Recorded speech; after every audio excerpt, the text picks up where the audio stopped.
Well, what is the best case for Jesus' resurrection? You're going to want to stick around for this one. My name is Dan Patterson, and this channel, Questioning Christianity, is kind of designed to help you connect the Christian story to life's deepest questions.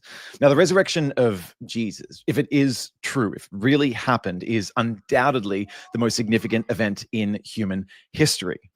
Peter Hitchens called it the most dangerous idea ever because it alters everything. And the Apostle Paul, way back in the New Testament, said, if the resurrection really did happen, then, well, Christianity is true. Now that carries eternal consequences. But obviously, the resurrection of Jesus is not without its critics. There are a ton of scholarly critics, and there's even a live debate amongst Christian apologists about the best way to put forward the argument for Jesus's resurrection. Is it the minimal facts approach, or is it something called the maximal data argument? So whether you're a believer, whether you're a doubter, whether you're skeptical of any of this supernatural stuff and the resurrection of Jesus, I am sure there's going to be something in this live stream for you. If you're joining just now, please know that you can put questions into the live chat. Just put a Q question, and if you send a super chat, that really helps the channel, but also will bump up your question towards the top of the list. And joining me to talk about the resurrection of Jesus is an old friend of mine. He's an American mate from across the seas. He has recently released a 6-hour YouTube video defending or putting forward his case for the resurrection of Jesus. Now, some are calling this the best case ever for the resurrection of Jesus. Others are calling it a, well, attempt to try and join Mike Winger in putting forward the longest theological videos out there on YouTube. But he is the voice that stands behind the YouTube channel Faith Because of Reason. He's a freshly minted married man and, of course, the favorite son of Dillard's. I am indeed talking about David Pallman. Mate, it's great to host your second coming onto our YouTube channel. Thanks so much for having me on, Dan. It's always a pleasure to be here. So 6-hour video. You're very familiar, I'm sure, with some of these. So this is the resurrection of the Son of God. This one is N.T. Wright's famous tome on the resurrection. It's pretty thick, as you can see. This one here is Mike Lacona's defense of the resurrection of Jesus, a historiographical approach. Again, pretty thick for a book. This one here is volume 1 of what I think is going to be 5 volumes of Gary Habermas's On the Resurrection. Again, pretty thick book, but 6-hour video on YouTube. Mate, that is something of a record.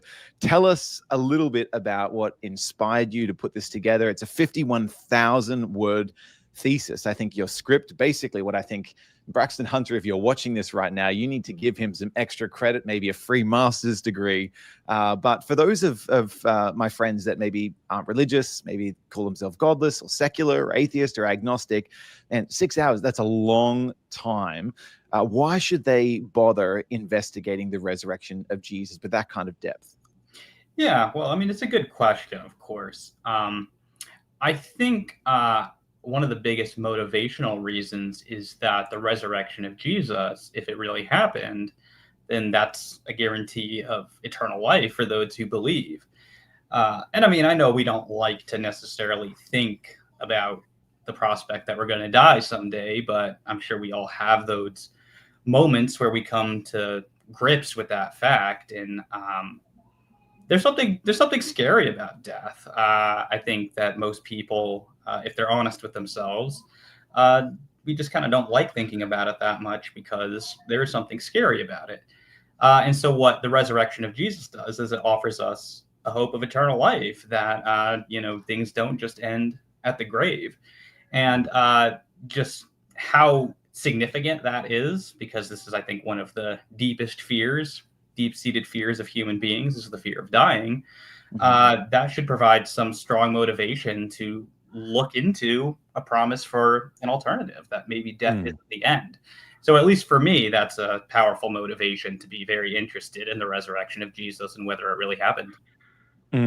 I had Doug Gruthius on the channel just last week talking about the contributions of Blaise Pascal towards philosophy and particularly theology. And part of that was even his famous wager, which to agnostics is not an argument for God's existence, but just an encouragement to explore the territory of religious claims, particularly when it comes to Christianity. Maybe dive into, look at the evidence, spend time in Christian community, open yourself up to it, because it does seem like so much is at stake. It's at least gambling on spend some time investigating and exploring sort of the territory of belief. So I completely agree in that regard. Walk us through, I mean, before we get to the contents of your video, just the preparation for putting together something like this. I mean, it is a huge script. Technically, it is the length of what would be considered a master's thesis. What do you do to prepare and deliver a script like that? But also, what are some of the key insights that you would draw out for doing healthy case making and apologetics? Yeah, I mean, I honestly didn't expect it to turn out quite as long as it did. So I spent a lot of time actually laying sort of foundational groundwork for this video. So I actually released this video on the 2-year anniversary of the date that I released my video, Who Wrote the Gospels? The case for Matthew, Mark, Luke, and John, which is why I had you on last time. Yeah. Yes, we discussed that last time. So it has been, so it was 2 years to the day that, and over the course of that time, I just made several videos that I thought were defending sort of key parts of the case, ultimately planning to build up to the case for the resurrection. And so I thought, I mean, I've done the groundwork. I'm just going to connect the dots, and this will, maybe be a 45-minute to an hour video. And if you look at the section where I actually sort of make the case for the resurrection, it is about a 45-minute presentation of the actual case for the resurrection. I spend a little time sort of mapping out the territory of the debate. And then the rest of the video after that is just, it's systematically taking on the objections of who I see as some of the most important critics of the case for the resurrection. And that's 3/4 of the video is dedicated to objections and replies, essentially. So that it kind of just grew and grew as I was mostly interacting with the skeptics. In fact, there were more I wanted to take on because there's so much literature on it. And as you pointed out, a lot of the volumes on this are quite large. So there's a lot of literature to address on it. So I really had to narrow it down to who I saw as being either the most important or in some cases, maybe not the most prominent critics, but ones who I thought were giving important challenges that weren't being addressed by Christian apologists or weren't being sufficiently addressed or widely addressed. So in some cases, it was a case of giving the squeaky wheel to grease, as it were. I had to maybe sacrifice some clout for what I thought was maybe a more original contribution. But I cut it down to about 7 of maybe the original 20 critics that I wanted to interact with. And that is honestly what did the length for it. That kind of leads to the method of how I do research. One of the kind of early mistakes I made when I got into Christian apologetics was that I would figure, well, I'll just learn what the other side is reading by sort of, reading what Christian apologists say, right? Because Christian apologists, they're going to interact with the skeptics. So I'll learn what the skeptics are saying that way.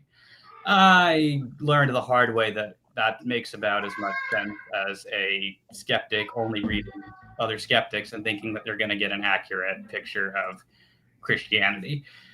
So a big part of my method is to try to essentially put your case up against the best voices on the other side, because that's what I would want someone to do for the positions that I hold, right? Yeah, like steel manning rather than straw manning the position. If somebody's coming out here and they're showing me that they, they're making an objection to Christianity, say maybe it's the problem of evil or something, but they have no familiarity at all with, various theodicies, various defenses that have been offered against the problem of evil. I mean, we all have to start somewhere, but I'm probably going to be like, okay, probably this isn't going to be this terribly serious challenger to Christianity. I would prefer that somebody take the best defenses of my side seriously. And so I want to extend that same courtesy to the people that I'm going to critique, to the side that I'm going to critique. So when it comes to skeptics and such, I try to read the best literature I can find on the skeptical side as well. And that is sort of provides me with something of a framework. So the way I lay it out in the video is I look at here's the logical space of ways you can defend the resurrection. Here's the reason I make the case that I do. Here's my case. And then I take on the objections. That provides a kind of a logical flow to me. And so that's sort of what determined the outline of the video. Great. Well, we're going to get particularly to, I think I like the logical flow, and especially the amount of time you give to addressing those skeptical objections, because that's particularly what most people are thinking. But what about, can't I just get around this whole resurrection thing? And they will pose a number of different ways of doing that. And I think that's what people will really appreciate, both the summary of, but can dive into as well, your in-depth response to those different positions. But let's maybe explore just a little bit of some of the controversy within Christian apologetics. So before we get to the way that you lay out your case, this maximal approach, maybe the most popular, at least the most well-known version of arguments for the resurrection in the last few decades has been something known as the minimal facts approach. And this has been put forward by people like Gary Habermas and Mike Licona, and I know Bill Craig, he does his core facts argument, but very similar frame. And you kind of notice the key building blocks of the way he makes his argument is similar to the minimal facts approach. But it's this idea that, all right, well, let's just play into the skeptical concern that the Gospels are generally unreliable. How can we mine from the Gospels a few minimal facts? And that is something that the vast majority of relevant scholars in the fields accept, and that have a really high bar of sort of being able to get over the criteria of authenticity that's used within that particular way of discerning what do we trust in the Gospels, what do we not, in that skeptical approach to the Gospels in general. So let's get these minimal facts out on the table, and then step two, say, all right, what is the best explanation of these minimal facts, ultimately trying to discount naturalistic hypotheses to arrive at the resurrection hypothesis. But you take umbrage with this particular minimal facts approach in your video. Can you spell out what you feel are some of the shortcomings of the minimal facts argument? Yeah, and when I was first getting into Christian apologetics, I just thought this is the way you defend the resurrection, because it was all I was exposed to for a very long time.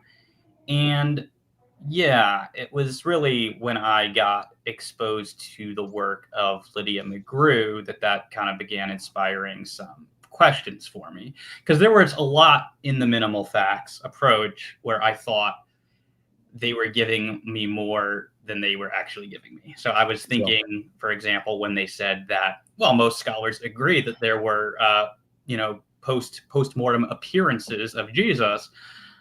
I assume that's talking about appearances like we're seeing described in the Gospels. Totally. Well, if that's the case, then yeah, that's pretty powerful.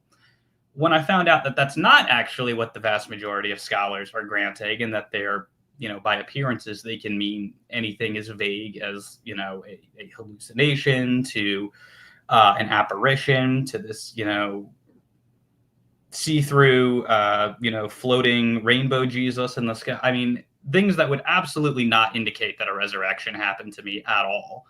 They can mean anything, like that by an appearance. And so I, was like, okay, let me pump the brakes on that. What exactly are we talking about by the minimal facts approach? And so, I didn't want the video to be like, let's just bash the minimal facts approach. I think there's some interesting stuff there that can get people thinking. But when, it really comes down to, can we infer the resurrection as the best explanation of these facts? I have concerns. So one concern that I have is just sort of the whole methodology of why do we care that much about what the majority of scholars are granting in the first place? Like, why is that so important? I mean, I get, like, it can be rhetorically interesting to maybe get the skeptic to think, well, like, maybe you shouldn't reject this because, the experts agree. But fundamentally, why is that actually such an important thing?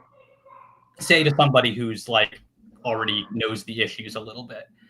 And one of the the answer that I seem to find from people like Mike Licona and Gary Habermas, as much as I've learned from them and as much as I can appreciate their work, I think they actually think that provides further epistemic justification for believing in these facts. It's not like, if you directly ask Dr. Habermas, because he has been directly asked, he'll back off of that. He'll say, well, no, it's really the evidence that matters. But in my video, I document some quotations from him where maybe it's subconscious, but he does seem to let it slip out that actually we'd be too biased if we weren't making an appeal to what most scholars think. We can't trust ourselves to not be biased enough. Similar quotations from Mike Licona. So I think that they really do think that it's important, like it's evidential to have scholarly consensus. This isn't just a rhetorical thing. And that's concerning to me because I think that's just confusing sociology with epistemology at that point. You are placing epistemic weight in frankly irrelevant factors about what most people believe. Sure. So, yeah, that's one area. Sorry, you had a question? No, that's right. Yeah. Oh, sorry.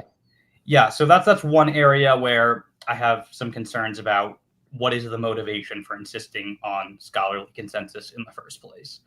Another issue, I think, is that they really like minimal facts arguments, or just minimalist arguments generally, tend to really prioritize the 1 Corinthians 15 creed.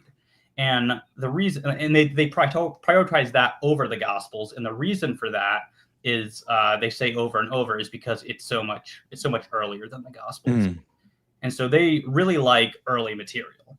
And of course, I mean, early is not bad. The concern with the 1 Corinthians 15 creed is that you don't really have details about what the appearances were like. Yeah. You just have this list of people. Jesus appeared to these people.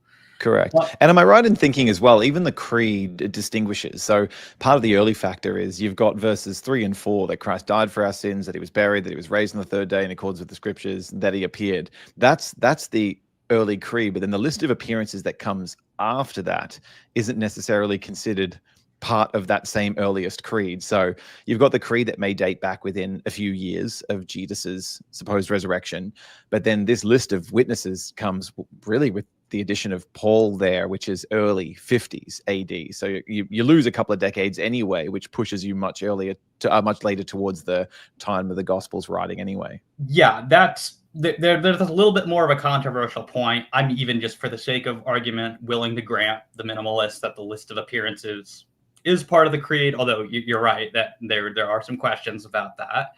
But I'm happy to grant that. The more fundamental point is no idea what these appearances are like. And so this goes back to the question of, are the disciples rational in believing that Jesus rose from the dead? Because if these appearances, again, are this transparent rainbow, floaty Jesus, and you conclude that Jesus rose from the dead on the basis of that sort of appearance, I don't think your belief in the resurrection is rational. And listening to your video and reading the script, that was the thing that stood out to me in terms of putting the real finger on the nub of the concern. Is the disciples may have been sincere in their belief for a whole range of factors, but what maybe the minimal facts approach struggles to grapple with is whether or not they have rational justification for that sincerity of belief, which is something that's driven much more by the fleshy, storied experiences that we see within the gospel material, as opposed to simply the list of appearances in 1 Corinthians 15. Absolutely right. And that's the difficulty with the 1 Corinthians 15 creed. It doesn't give you those sorts of details that you're actually going to need to determine that the belief is not just sincere, but that it's also rational. But the reason it's being prioritized is because, well, it's so early, right? That's the big reason that it's having so much weight placed on it, and why the Gospels are being viewed a little more dubiously. Yeah.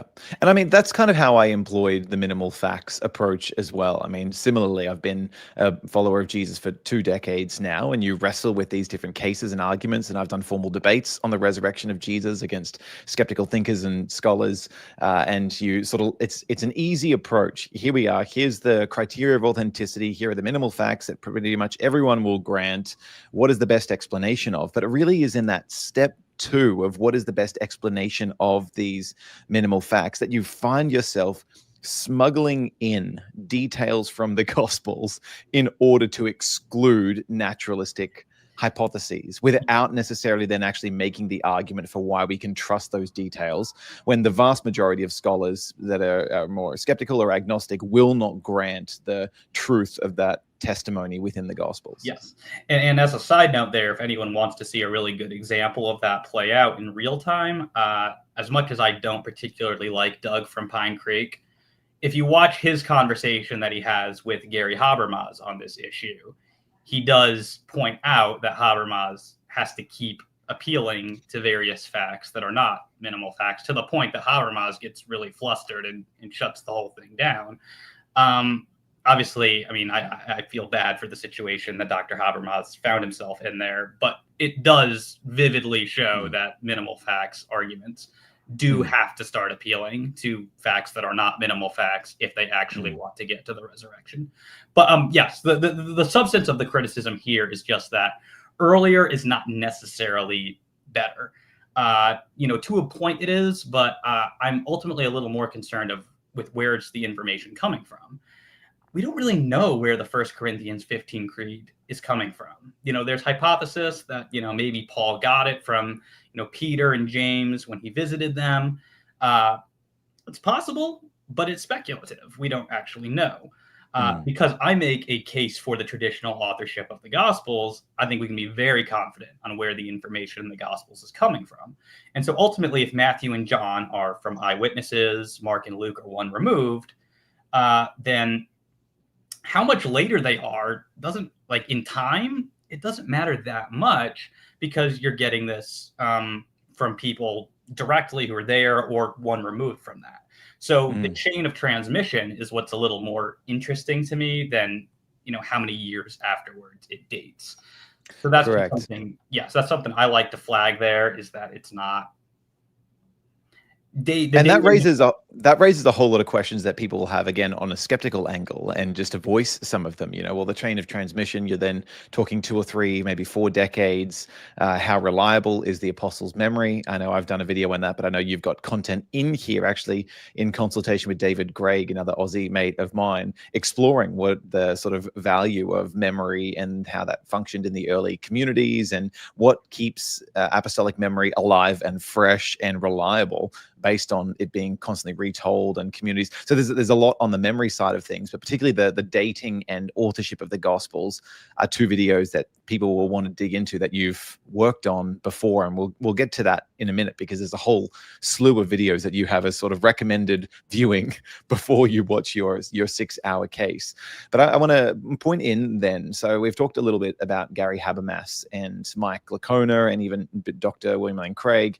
These are probably evangelical heroes in many people's estimation, and certainly I've looked up to and count a couple of them as friends that I've met with on many occasions. And this isn't in any way a assassination on character or anything like that, but I suspect you may, from this video and other comments that you've made, got some pushback where it's, hey, why are you tearing down the most popular argument for the resurrection of Jesus? Are you just doing the devil's advocate, devil's handiwork in tearing down Christian brothers? Why go about making a criticism of the minimal facts approach? Have you faced any of that? And kind of what is your response when you get that? I have, and I do think it's a misunderstanding of the motive there. The motive is that I want the most robust apologetic we can have, and I think it significantly hampers it when we've got problematic arguments in there that kind of become easy targets for the skeptics to sort of distract things. And, rhetorically, it doesn't look good if they can take you down on this point, even if the rest of your case is really good. If they can take you down on one particular point, rhetorically, that looks bad, because it just casts doubt on your entire case. So I don't think we should have, and I really wish that, like, the level of decorum in this debate could be had in, a much more cordial way than, unfortunately, it often is. With people making character attacks and stuff. I'm an arguments guy. I like to focus on, the argument, what follows, what's the evidence for it.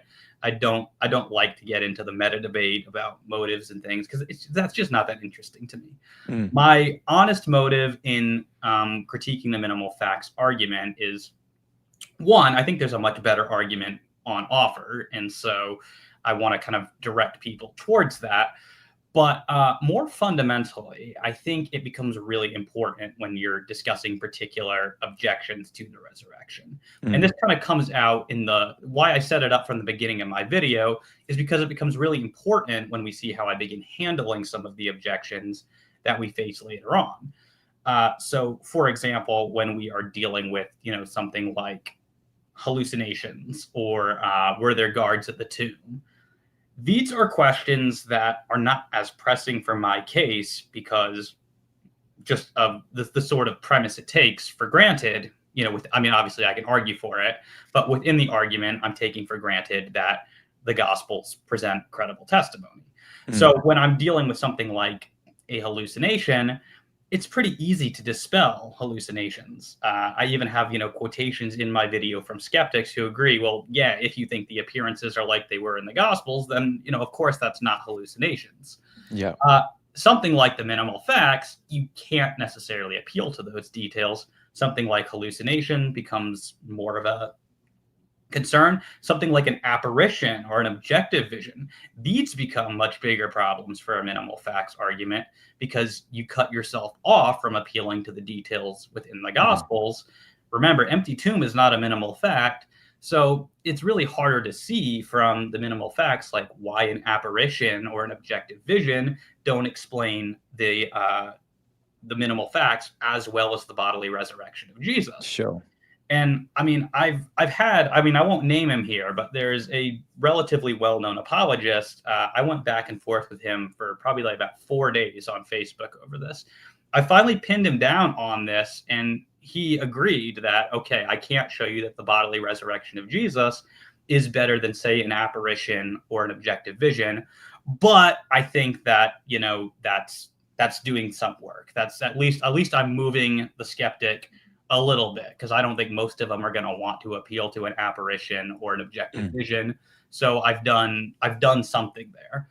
And in one sense, like, yes, you have, but ostensibly this is an argument for the bodily resurrection of Jesus. And that's a bit of a sad result for me at the end of it, if I can't get, anything more than an apparition or an objective vision out of it.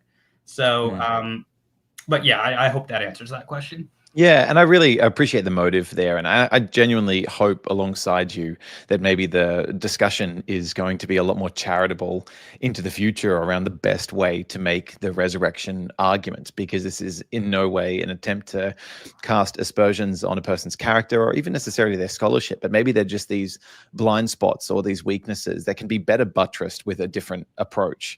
And so let's maybe dive into that then and check that out. Do you want to maybe just sketch out what is this maximal data argument in contrast to the minimal facts approach? And maybe you can do it, I know in your video and the script you sent through, you've got this 8-point syllogism that put a slide together for. Maybe you can just speak to what is the maximal data argument, and then you can walk us through this particular syllogism.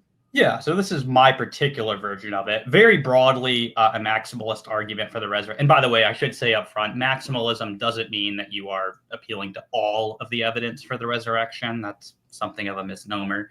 The maximalist label there, it just means that you're not setting any arbitrary restrictions on which sorts of evidence can be appealed to. So that's all that means. Very broadly, these sorts of arguments are going to take as a premise that the testimony that we find in the Gospels is faithful to what the original eyewitnesses claimed. It's important to realize that's not the same thing as saying that it's assuming that what the original eyewitnesses said is true. So we're not assuming that what the Gospels say about the resurrection is true. That's going to be revealed by further premises. The only thing we're assuming for the sake of the argument is that this is what the original eyewitnesses claimed. And so if you take that, you get this basic trilemma that what they claim either is true, it's going to be honestly mistaken, or it's a lie. And so then you try to rule out those latter two options, which will leave you with that it's true. And so this is kind of my attempt to sort of spell that out premise by premise. Which do you think are the most controversial premises then out of this particular argument? So the most controversial ones, is obviously number 2 is probably going to be the most controversial. And then, of course, premises 4 and 5 would be the other ones that a skeptic would go after if they go after premise 2. Yeah, definitely. And the criticism that I've seen of the resurrection. No, it's fine. So, so premise 2, I'll do that for you. This testimony comes from credible sources. So this is whether or not the Gospels should be considered as credible sources, whether they're generally reliable. And a lot of the objections from the scholarly critics kind of angle in at that. And then number 4, the credible testimony from the resurrection is not deliberately false. So that this isn't testimony that is intentionally invented as sort of a conspiracy theory or some kind of telephone game over time. And number 5, the credible testimony for the resurrection is not honestly mistaken. And this will be trying to explore whether or not the disciples are rational in concluding that Jesus was raised bodily from the dead from the kinds of experiences they had from him post-mortem. So they're kind of the 3 that we'll dig into when it comes to the objections there. But the maximal data argument, it just seems, rather than buying into the skeptical premise from the beginning that the Gospels are probably generally unreliable, a mixture of fact, but a whole lot of cultural, socio-religious development over time, that way in which they're treated critically by a lot of the ancient history scholars, you're kind of saying, no, I want to make a case from the beginning that the Gospels represent generally reliable eyewitness testimony from sources that we can trust. And from there, then, we can use the resurrection appearances in Matthew's Gospel and Luke's Gospel and John's Gospel to say something about whether or not the disciples were rational in their belief in the resurrection. So it's a very different approach to the minimal facts. It puts a lot more facts on the table to begin with as part of that testimony. To make this argument, though, what would you see as the strengths of the maximal facts argument or maximal data argument? Well, an immediate strength is that there's not this sort of stipulation that, oh, I can only appeal to these facts that are, widely agreed upon. You're allowed to appeal to any fact as long as, as long as it's supported by evidence. So I think that is a strength because, again, I think minimal facts apologists, they end up doing that anyway. But I'm not going to be caught in self-contradiction doing that. So that is a strength of the approach. I think it's also very clear, because sort of the deductive formulation that I've given to it, it's very clear why the resurrection follows from these premises. In a minimal facts approach, you say, well, the best explanation is that Jesus rose from the dead. Okay, why is that? And it's hard for people to understand, even if you're not in the area of philosophy where you're looking at, hey, what are the kinds of criteria that make for the best explanations? So when people are saying, well, it's got more explanatory power or more explanatory scope, or it's more plausible, it's got less ad hocness, or you're just thinking they're not categories that 99% of people think in. So you're kind of then almost appealing to something that is a little bit hard for them to assess what actually makes for the best explanation of those. And they don't necessarily even have to, because I think it's probably going to be kind of intuitively clear to a lot of people that the resurrection is going to be a better explanation of the minimal facts than, that the disciples stole the body or whatever, or that this was a hoax. So in some cases, you might not have to get into that, but it's when you start getting into certain objections. I'm particularly thinking of things like objective visions and apparitions. Even if maybe your average person won't raise those issues, it doesn't really matter to me who's going to be raising the objection. I really don't want to be making an argument that is susceptible to those sorts of objections in the first place. So I think a strength of the argument is just that it pulls on this basic logical trichotomy, right? A proposition is either going to be true or it's false. And if it's false, it's honestly false, or it's mistakenly false. And so if you can rule out 2 of those, I mean, by default, it's going to be true, right? So that, I think, is the strength, is that there's kind of that simple logical structure, and you see how the resurrection would follow from it. And it means that you're not having to then, with this maximal approach, smuggle in other things later. You've got them on the table from the beginning, which is part of the data that you're working with. One of the criticisms of the maximal data approach is that the very word maximal kind of assumes that there's a lot on the table, and therefore it's not an argument that's easy to deploy because it actually requires a lot of groundwork. Now, you offer at the beginning of your video, you say, look, I'm assuming a lot of things in this video based on previous arguments that I've made in other videos, like the rationality of miracles, like who wrote the Gospels, and sort of the timeline of that testimony. What are some of the necessary groundwork that you think you needed to do to be able to justify, particularly point 2, that the Gospels are credible sources, but you've got a number of videos that you cite? What do you think some of that important groundwork is? Well, the most important one, like if you can only watch one other one, it's going to be the first one I released, which is, who wrote the Gospels, the case for Matthew, Mark, Luke, and John. That's the essence of my case, that the Gospels come from credible sources. You could supplement that with my video, Were the Gospels Originally Anonymous, where I take on the, in my estimation, very weak scholarly arguments that the Gospels were originally anonymous. I think the case is so weak on its face, you're probably fine just watching the first video. But those are sort of the ones where I make my positive case for the Gospels coming from credible sources. I do give some other videos where I sort of have given also positive arguments for, from internal factors like undesigned coincidences or a phenomenon that I've called forced fulfilled prophecy, which is essentially when Matthew, for example, will, seemingly rip a text out of the Old Testament completely out of context, and then he'll like really awkwardly force some fulfillment with Jesus. And my argument there is if he was making stuff up, he could have made this look so much more natural than he actually does. Instead, it looked like clunky as can be. I think the best explanation for that is that he's got one hand tied to the facts of history. So I have some reasons for thinking that the Gospels, based on internal factors, are trustworthy. And then the book of Acts, I defended as being historically reliable. That's mostly important for the, I believe it's the fourth premise where I say that the apostles aren't lying, essentially, because the book of Acts, if it's historically reliable, will recount the persecution of the Christians. So that's one of the reasons I go into that. Then I just did a whole nother video just on the topic of the persecution of Christians.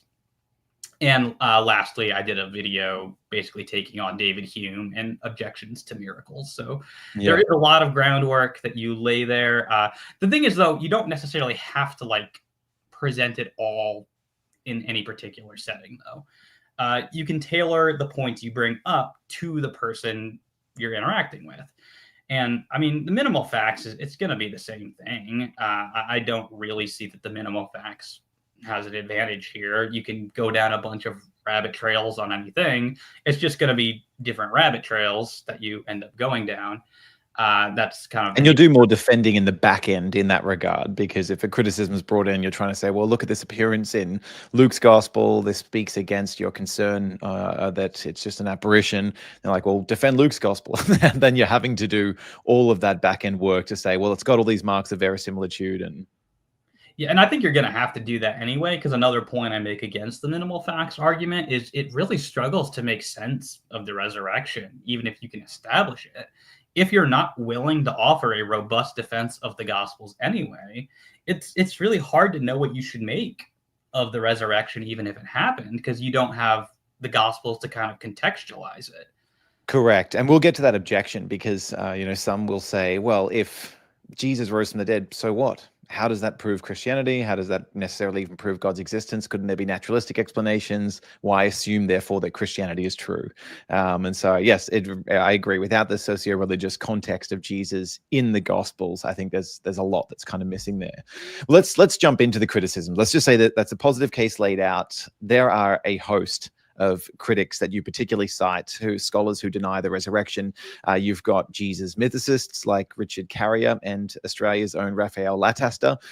They raise specifically pointed criticisms of the existence of Jesus, let alone his supposed resurrection. You've got famed Bart Ehrman and Dale Allison, people who are credible scholars in New Testament fields. You've got Michael Elter, who's a Jewish critic. You've got Candida Moss, who questions the persecution of the early Christians, this myth of persecution. Matthew McCormick, James Fodor. So you really do go through the who's who of resurrection critics. I think you've done a good job of giving representative voices of the major criticisms that are there.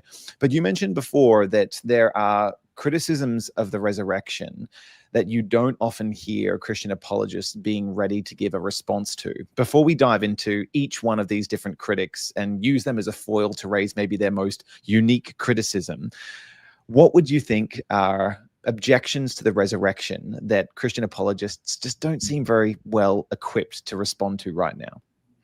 Yeah, well, some of them, and I mean, I'm sure we will get into some of these. One particular one I think would be Matthew McCormick's argument that the Salem witch trials, for example, have equivalent, if not better, evidence for them. Well, not just for the trials, obviously, but for the witchcraft that people have been accused of, than the resurrection of Jesus. I mean, I found almost nothing on that in my research that Christian apologists have responded to that. Maybe like one essay, and it didn't even specifically really focus on that particular aspect of McCormick's work. Not a whole lot on, Greg Caven, for example, arguing that, well, maybe you have evidence for just a resuscitation. How do you distinguish between a resuscitation and a resurrection, right? Your empirical evidence is going to be equivalent between the two. And Fodor's stuff on memory distortion, which is interesting. I don't know that a lot of Christian apologists have really been equipped to deal with appeals to memory distortion. Correct. So, yeah, there are a lot of newer responses to it. It's not all just, appeals to hallucinations and cognitive dissonance and the wrong tomb theory anymore. We've sort of been taught to think of these options that were, maybe popular once upon a time, but the conversation has moved on, and as Christian apologists, we need to be prepared to move with it. And that's part of the benefit is I think Christian apologetics is, in my experience over the last couple of decades, is getting better because it has to. Like the benefit of the information age and people having YouTube videos is some critic is going to bring out a video and you have to think, oh, that's interesting. I haven't had to consider that before. Let me go and explore the resources available to me to respond. And if not, do more research.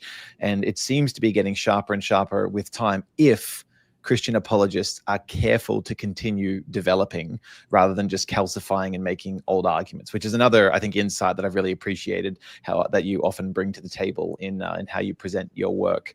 Well, let's dive into some of these objections then. Maybe let's start with Larry Shapiro, because he seems to channel David Hume, who's obviously one of your favorite people in the world. You spent quite a lot of time, I know the McGrews, and I've had Tim on the channel before exploring sort of his response to David Hume on miracles. But I'd love to see just this idea that in general, it's almost always going to be illogical or irrational to appeal to miracle testimony, no matter how good the evidence for the miracle seems, rather than just some naturalistic alternative. Even if you can't conceive of what that naturalistic alternative is, surely there's always going to be a better alternative probabilistically. And maybe like a really popular way of stating this has been the extraordinary claims require extraordinary evidence concern from Carl Sagan. So how do you respond to this concern that we can never accept historical testimony to be able to justify belief in a miracle? Yeah, typically what broadly Humean arguments like this turn on is the definition of miracle. Right? Hume defined miracles as violations of the laws of nature.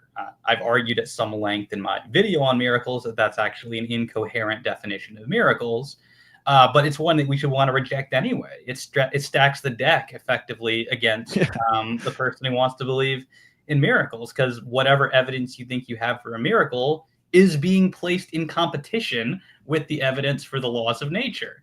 And I don't want a competition there. I want to believe in both of them. So I'm gonna reject an analysis of miracle that is placing it in conflict with the laws of nature.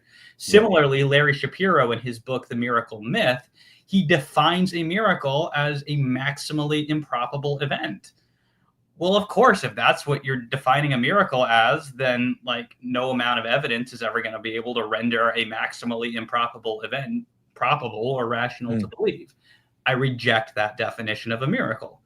What most of these arguments end up turning on is they are defining or they're judging the probability of a miracle relative to the frequency that a miracle is going to occur. And the issue with this argument is, well, first of all, it's going to apply to any rare event. Like if we're just going to say that probability is directly proportionate to frequency, then we're automatically ruling out ever being able to believe in any rare event. Not just a miracle. I mean, cut miracles out of it completely. No rare event is ever going to be frequent, so you couldn't believe in them if that is your standard. And I mean, more problematic still, obviously, in epistemology, or I guess more accurately in probability theory, this is called frequentism, this theory of probability, where you sort of judge the probability of an event based on the frequency of its occurrence. Obviously, I mean, we could go down the weeds on, the reference class problem and issues with frequentism. Suffice to say, it's a completely indefensible theory of probability. reliability. So really most of the time with people like this, you've got to nail down a good definition of a miracle.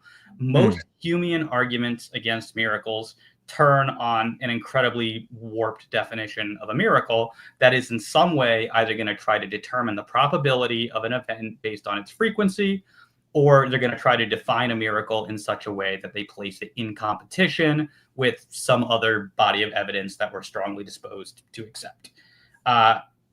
I think the task for the apologist is to kind of resist that. So resist an analysis of a miracle that is going to place it in conflict with another body of evidence that we want to accept, or that's going to just define it as improbable out of the gate.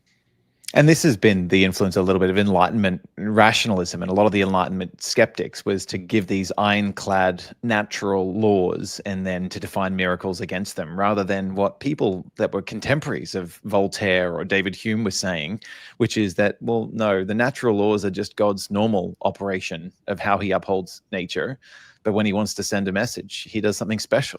So it contrasts God's normal operations of nature then with these events, these signs of God breaking in to do something different. And I love what Tim says in this regard, Tim McGrew, where he says, well, the natural laws as we see them then simply provide the backdrop, the contrast against which you can receive God's special message.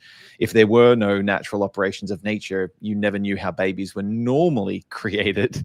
You wouldn't be able to recognize the significance of what happens with Mary in the Gospels when the angel Gabriel appears to her. And she says, well, no, I know the birds and the bees. How can this be since I am a virgin? And he speaks then of God's supernatural work where he's going, well, the Holy Spirit will overshadow you and the child that'll be in you will be Emmanuel. And so that goes from there. And so I love this kind of the background contrast, the laws of nature against which then a miracle can be recognized and received as a special message from above is kind of really helpful. But certainly check out your video on miracles for that one. And a lot of these background videos I found tremendously helpful. I actually did a video with Wes Huff and with Michael Jones on Are the Gospels History, where we walk through maybe a dozen of those markers of verisimilitude as well within the Gospels that help to explore, can you really take these sources as credible sources when it comes to the resurrection? So that's worth jumping into. Let's look then at Candida Moss and her myth of religious persecution. A lot of people will say, man, Christians have this persecution complex. They're always worried that someone's out to get them, and this is whipping them up into a frenzy. And look, honestly, as a criticism of modern evangelical culture, they're not necessarily wrong. I have good friends in parts of the world that genuinely do face torture and death for their faith in Jesus, but they don't go on about it anywhere near as much as we do here in the West, where the persecution is maybe someone called you a name once in your life. But in relation to the resurrection of Jesus, one of the arguments for the sincerity of the disciples' belief is their willingness to face serious repercussions in this life for the preaching of the resurrection of Jesus. And Candida Moss's book takes aim at these early centuries and says, well, were Christians really facing that kind of danger? How do you respond to her criticisms? Yeah, so Moss's book is interesting. I remember it was first recommended to me actually in the context of a resurrection argument. I had pointed to the sort of persecution of the early Christians and of the martyrdoms of the apostles in particular as evidence for their sincerity. And someone had recommended this book by Candida Moss, The Myth of Persecution. As far as I knew, it just wasn't controversial that the early Christians underwent persecution. So I picked up the book and I read it. Most of it is kind of focused on sort of later martyrdom accounts and sort of later issues of persecution under, the great persecution under Diocletian and such. And Moss has a more academic book out there. I believe it's called Ancient Christian Martyrdom or Martyr Stories, something like that. I did read that one as well. That seems to sort of be mostly what she deals with. It's not really primarily focused on sort of that first century persecution, which would be most relevant, by the way, to the resurrection argument. Totally. It would be that initial persecution under Nero and to some extent the earlier persecution from the Jews towards the Christian church, because that's the people that we're interested in, right? It's these people's testimony, the apostles' testimony to the resurrection that we're trying to base our belief in the resurrection on. So it's important that we have evidence for their sincerity. Whatever was going on in Diocletian's time, I would probably lean against Moss's views there, but it's not the end of the world to me if the Diocletian persecution wasn't actually that bad. What I'm interested in is that first century. Her book doesn't deal with it that much, to be honest. She talks about the book of Acts, and she tries to kind of reject it on the grounds that it's what I call parallelomania. She says, well, look, I can see some similarities between the death of Stephen and the death of Jesus, and so he's making it all up, therefore, you know. I don't think that that's a good argument. She talks about, you know, the first epistle of Clement and tries to say, well, that's just an interpretation. She tries to talk about Tacitus's account of Nero's persecution of the Christians, and she says, well, he refers to them as Christians, and they probably weren't called that yet. I get into this sort of stuff in a lot of detail in a 2-hour video I did called Did the Apostles Really Die as Martyrs? So I take Moss to task and several other people who have questioned this line of argument in that video. So if you really want to dig into the details, I would refer people to that video. But suffice to say that Moss is taking a very fringe position on this. And I mean, I don't want to dismiss it just because it's a fringe position. Obviously, I'm taking fringe positions on things as well, but I don't think it's supported by the evidence either. And that would be the more fundamental point. And then maybe the challenge that I've received, and I've done videos on this as well, and I've had Sean McDowell on the channel exploring some of his research for his PhD on the fate of the apostles. Maybe the takeaway is, look, the idea that the disciples were willing to suffer and face whether torture or some of them death is a fact that we can be reasonably certain about from history, but just to be careful how you frame that argument, because we don't have good evidence that all of the apostles were martyred for their faith. And so you'll often see memes come up, or pictures or short videos or reels or TikTok videos where it's saying, well, here's how they all died, and with the same level of certainty across each. And we're like, just be a bit more careful in that claim. We know they willingly suffered and faced persecution from their own Jewish community, as well as then later from different Roman magistrates and emperors. But we only have a high level of probability for a few of the apostles. And then it's a gradation where we get less certainty based on sort of the sources. So it's just being careful. It's like, the major point stands. They were willing to suffer. And I think even that idea of suffer by being condemned at the last judgment if they were wrong about their testimony for blaspheming the Lord. So the afterlife concerns are there too, but make the major point without overstating the case on the apostles' suffering is maybe a helpful check, at least from that one. Well, let's jump to let's use Bart Ehrman then as a foil for one of his greatest criticisms. And it's this idea that historians cannot infer a resurrection, and they're limited by their tools and their presuppositions and their shared biases to be able to say that, look, we can't really investigate whether miracles happened. Do you think, David, that it is in principle valid for a historian to infer that Jesus rose from the dead?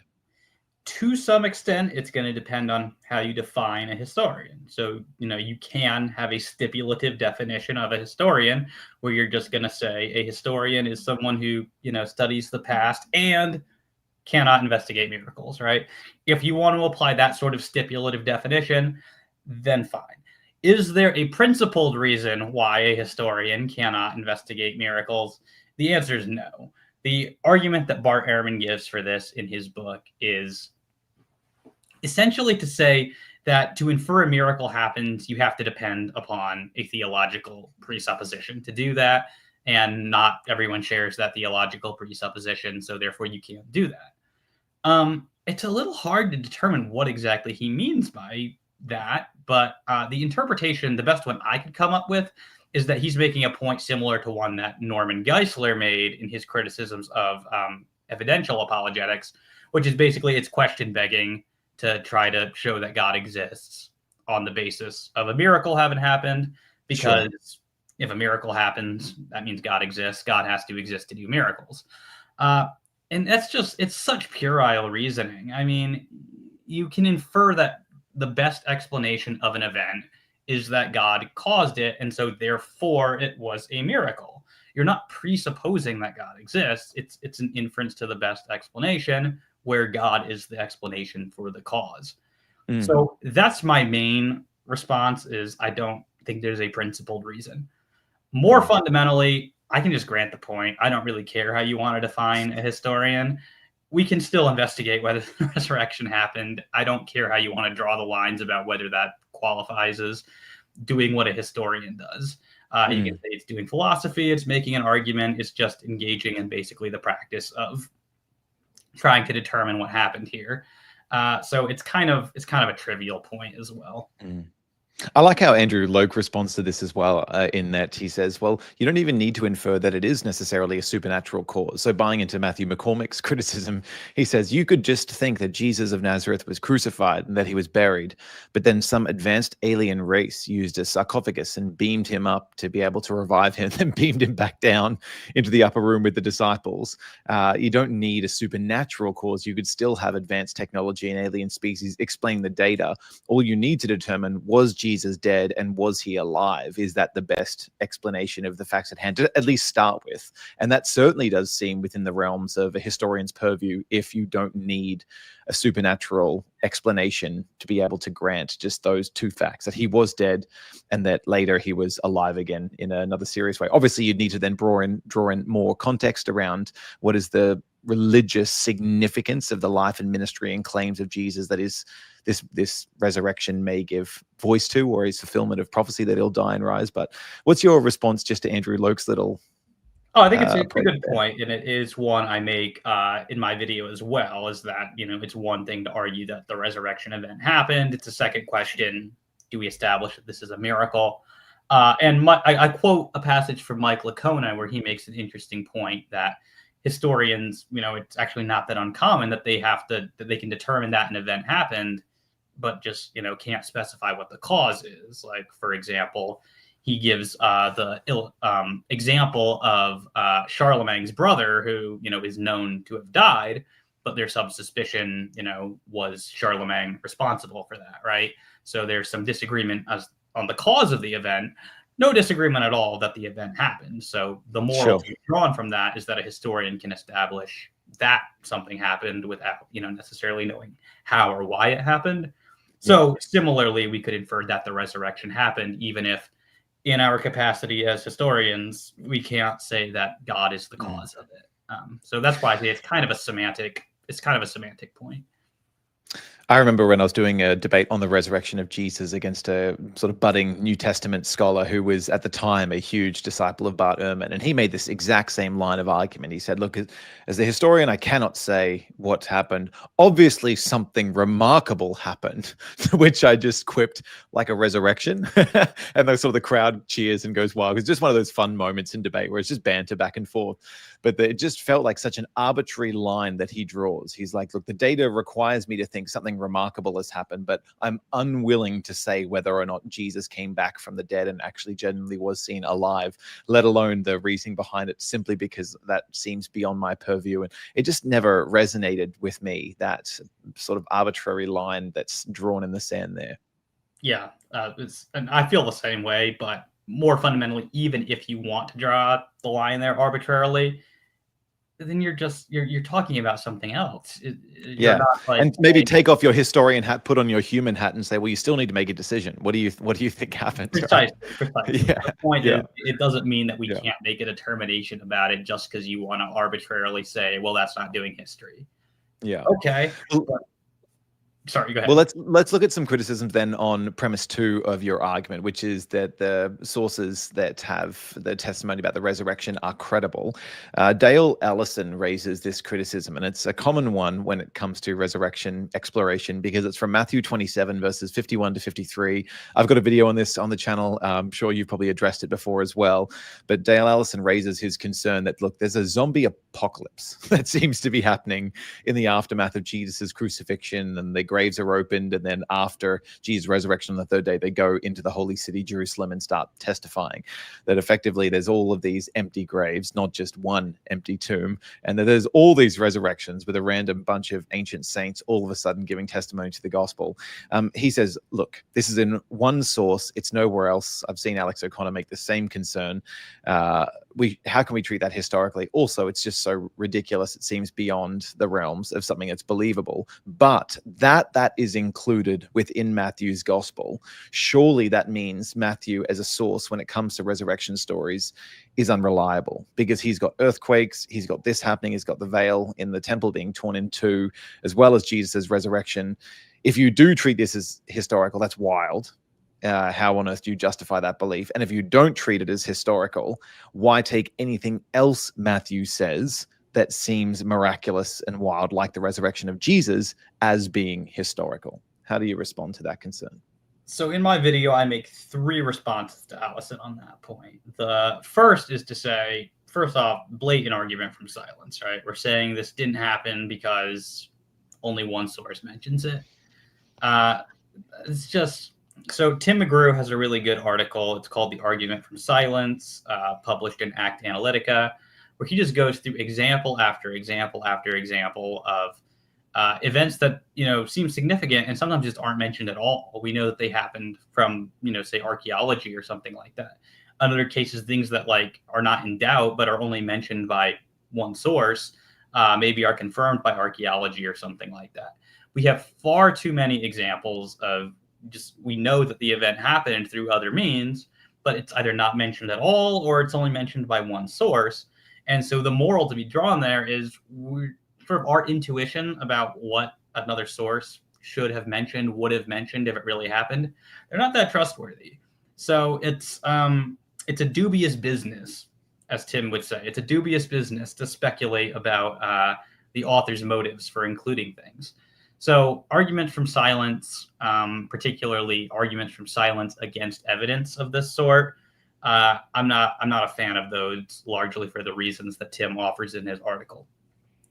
Second point I would raise is it's not actually clear that Matthew is the only source for this event.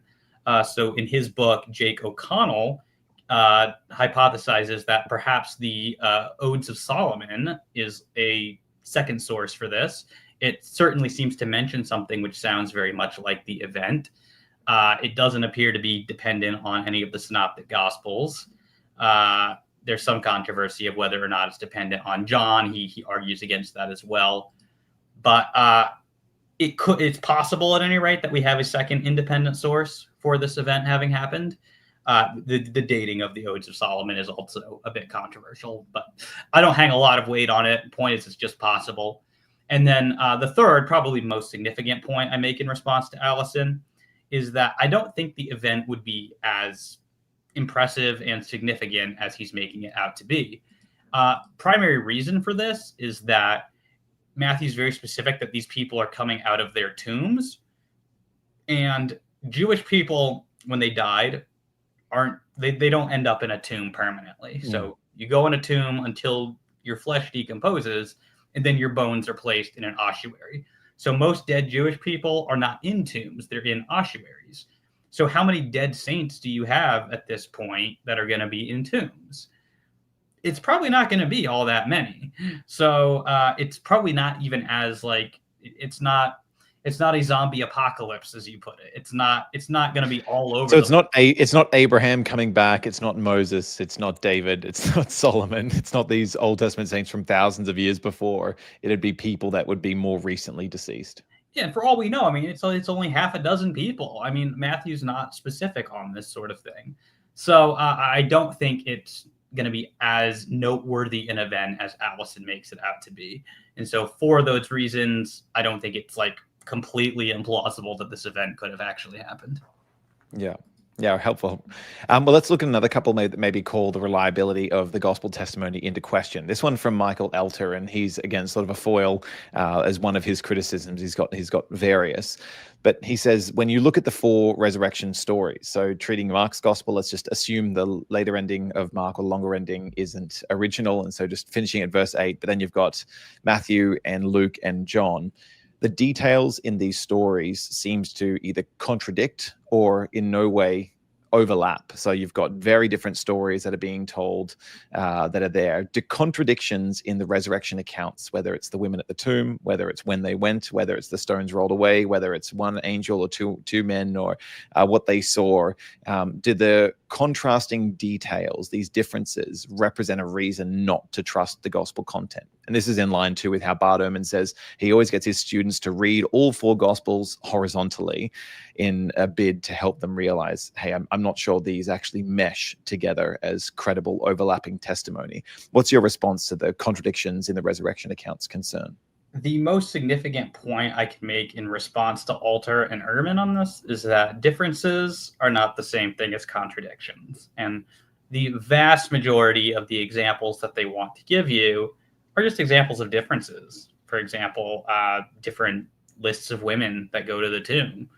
Okay, but nobody's claiming to give a complete list, so we don't have a formal contradiction here. Same thing with how many angels are at the tomb. Again, Luke says 2. The others only mention 1. They don't deny the existence of another one. So this is a difference, not a contradiction. And something I explore in my video is that a lot of these differences, actually, they do fit together in very interesting ways when you sort of consider other factors.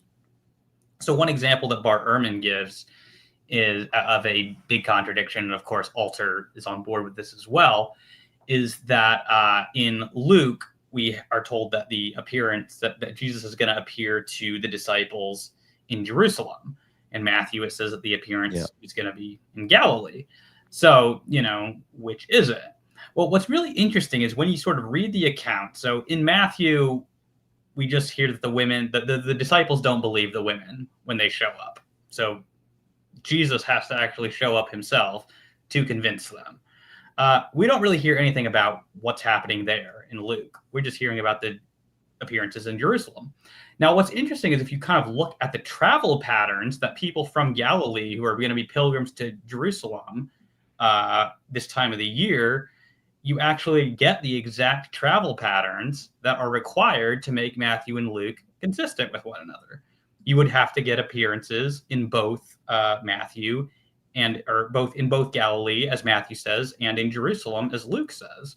So kind of what's interesting there is when you look at these stories, or when you look at sort of the broader context there, they actually do fit together remarkably well when you consider certain other passages. And like this sort of movement isn't suggested by any of the texts. It's just this is what we know what pilgrims from Galilee would have been doing around this time of year. But you get that sort of movement if you I shouldn't say force, but if you make the 2 accounts consistent with one another, you would have to conclude, the disciples were doing this sort of movement between Galilee and Jerusalem. So I think that the stories actually do tend to fit better than a lot of skeptics make them out to be. I remember G.E. Ladd offered a 17-point timeline where he tries to give a reasonable harmonization of all of the events across the Gospels and Acts. And I remember reading through that list and I'm thinking, actually, there's nothing in here that smacks of contradiction in any total way. And usually when people come up with, hey, what are the most serious examples of contradictions across the Gospels, they're usually going to point to something around the infancy experiences of Jesus and where and when and what was the timeline of those movements, or the death of Judas, and was that by hanging or by him falling headlong and his gut spilling out on the field of blood? Which one of those is it? These resurrection ones actually are small by comparison because there does seem to be very reasonable explanations for harmonization that aren't strained in any way. So that's really useful. Let's come to a lot of this just comes out of this, like, this is weird aversion to harmonization in contemporary biblical scholarship. The assumption is that, like, if you're harmonizing, then you have to be some kind of a Christian fundamentalist who believes in biblical inerrancy. And, like, that's really not it at all. It's just see if there's a way to make them consistent. And it turns out there is. But it's like, no, you can't do that, because if you do that, then you're a crazy fundamentalist. It's a very strange aversion to it. Well, it's a suspicion of the Gospels from the get-go, which is odd when you do look at the marks of verisimilitude in the text itself. So the external markers and the internal markers. It's almost overcorrecting for people who want to be like, well, there can't be any problems there. So like, well, we don't want to be on there. So now every little difference has to be viewed as like this major contradiction or something. Find the reasonable medium. I mean, if there's a real contradiction there, we can be big boys and admit to it. But on the other hand, we don't have to make a contradiction out of every little thing. Yeah, Totally. Well, let's jump to another one. So Alex O'Connor, both in a conversation with Chris Williamson and then when he went on the Jubilees sort of episode where he was exploring the resurrection of Jesus as one of the theses in there, he raises the development hypothesis, which is this idea that across the four Gospels, if you were to mark them across a timeline that critical scholars give for when they were written, so Mark being first, just take a breath. Take a breath, David. So Mark being first, and then if you take Matthew, and then Luke, and then John, across that timeline, it seems to be if you get rid of the longer ending of Mark, then Mark has no post-resurrection appearances of Jesus. That isn't to say that it doesn't imply that they will happen, but it just doesn't actually explicitly mention them. In Matthew's gospel, you've got a couple. In Luke's gospel, if you include the mention of the appearance to Peter, you've got 3 or 4, depending on how you map that out. And then in John's gospel, you've got these 4 appearances.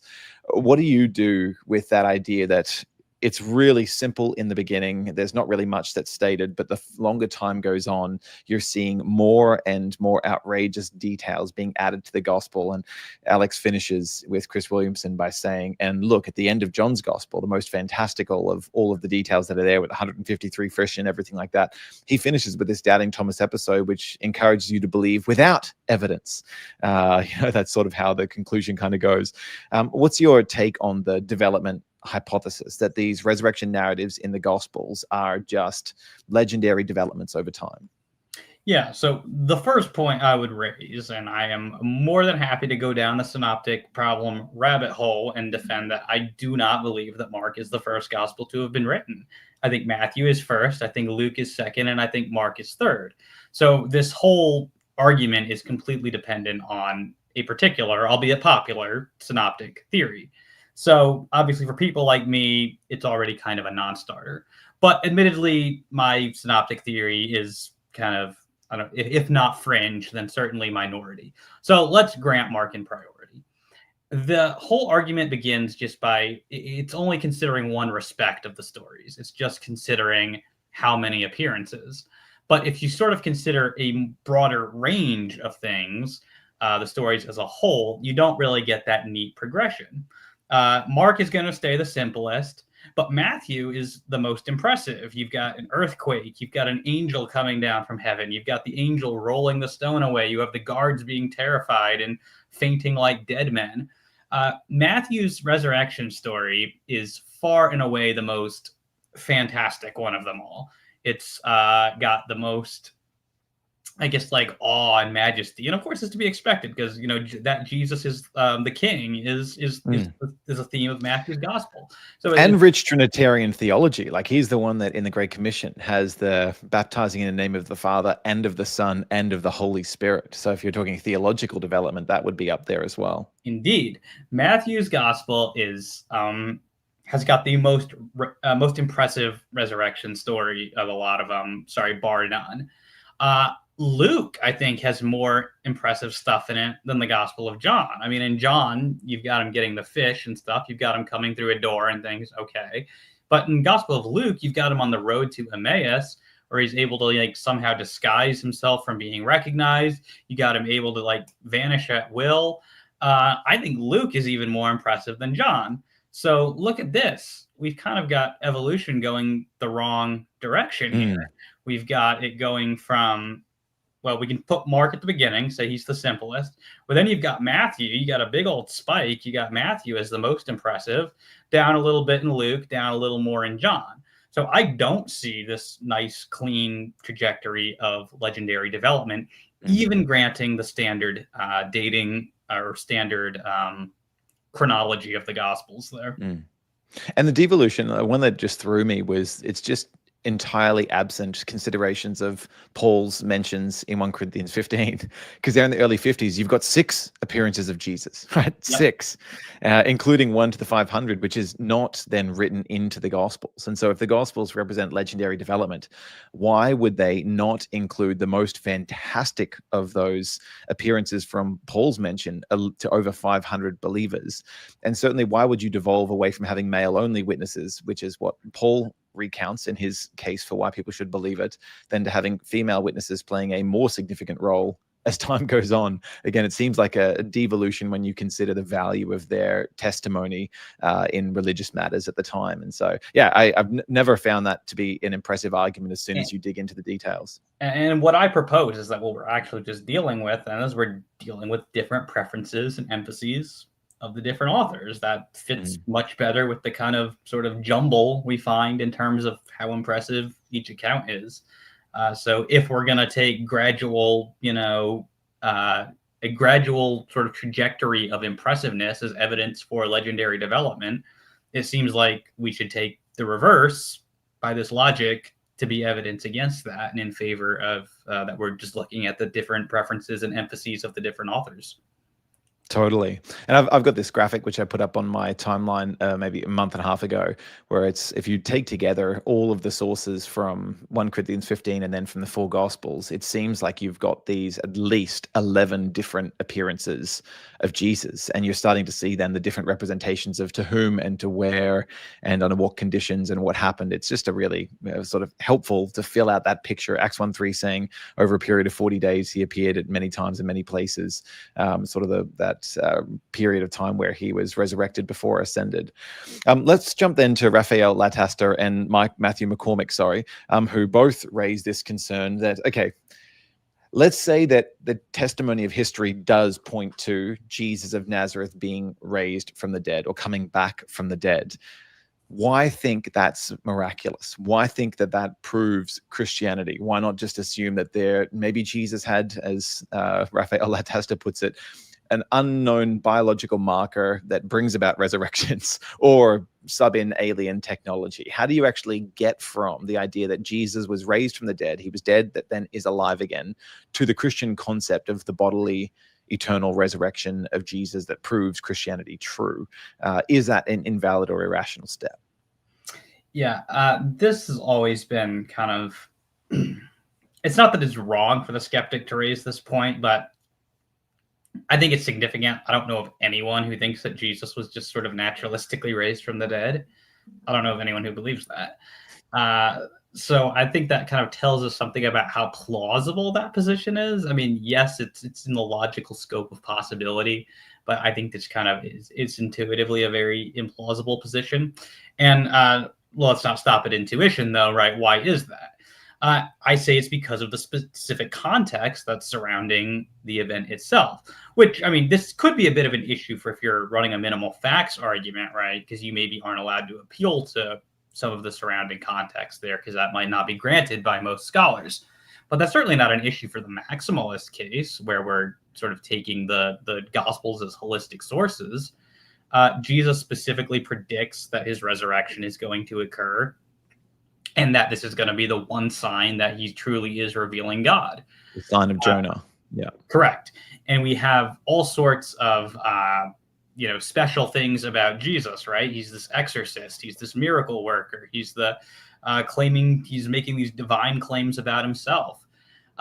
It'd be fantastically lucky, shall we say, if the one person in history to naturalistically come back to life was also the person who, is this sort of person. It's just clearly, that's a very ad hoc hypothesis, right? It's just there for the sake of, well, here's a way I can do it without him being God, right?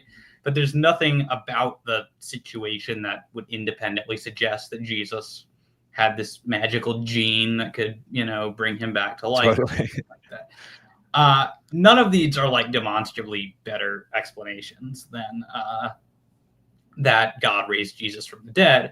And that is, in fact, the hypothesis that is suggested by the very context of the situation itself, which just renders that a much better, much more parsimonious explanation. I really appreciate that. And I've even considered, when you place it not just in his immediate context of the miracles or the sublime moral teachings or the caliber of his character or any of that, but also then in the broader context of the biblical story, where there are a number of significant prophecies. And I'm careful in how I frame the argument from prophecy, but significant prophecies that help to say there is going to be this messianic figure. He is going to stomp on the head of evil. He is going to be the one to reverse the heart of stone that's happened in humanity and bring about a new covenant of spiritual renewal. And then the features of Jesus's life that are described about that, the nature of his sufferings, and then the promise of resurrection. So all of these broader story prophetic threads that come together in the life of Jesus, this maybe puts it outside the realm even of alien intervention for me, like the ability to be able to mastermind future events. This is something that in the Old Testament is spoken about as something only God can do, to know the future in advance and to speak these things into being. And so I find that broader prophetic context as well helps lend credibility to the thesis that God raised Jesus from the dead rather than just some Stargate aliens from above. And so that in a broader case for a God with the various other theistic arguments is it certainly raises the credence of the resurrection hypothesis for me. Yeah, those are, I think, the sort of implicit background things that people are intuitively grasping when they are sort of seeing that the resurrection of Jesus by God from the dead is a better explanation than these very, very ad hoc theses that people like Shapiro and Caven and Lattister are putting forward. Yeah. Well, we're going to do some Q&A from the audience of the live stream pretty soon. So if you've still got questions, make sure you chuck them into the chat. And thanks for the super chats that have come through as well. But I want to finish on maybe the most significant criticism, because this is an interesting one. This is from James Fodor. And his approach is basically, let me just throw as much mud as I can at the wall and see what sticks. And so if any one alternative explanation for the resurrection doesn't work, what if we just create a hybrid, a super naturalistic explanation by piecing together various kinds of threads that maybe call it into question? So he puts forward this RHBS hypothesis. Can you walk us through what that is, and then why you don't think that that's successful in being a better explanation for the facts rather than the resurrection of Jesus? Yeah, so Fodor, I think this is actually probably the best route for the skeptic to go. And I actually think this would work against something like a minimal facts argument, just because I think it leaves itself vulnerable in certain ways. So Fodor's view is that Joseph of Arimathea removed Jesus's corpse from his tomb, probably because of pressures from his family. So Jesus is reburied, hence we get an empty tomb. And then the disciples have some hallucinations as a result of that. Kind of in their collective community, these hallucinations are sort of, they come to think of them as being a lot more impressive than they actually were.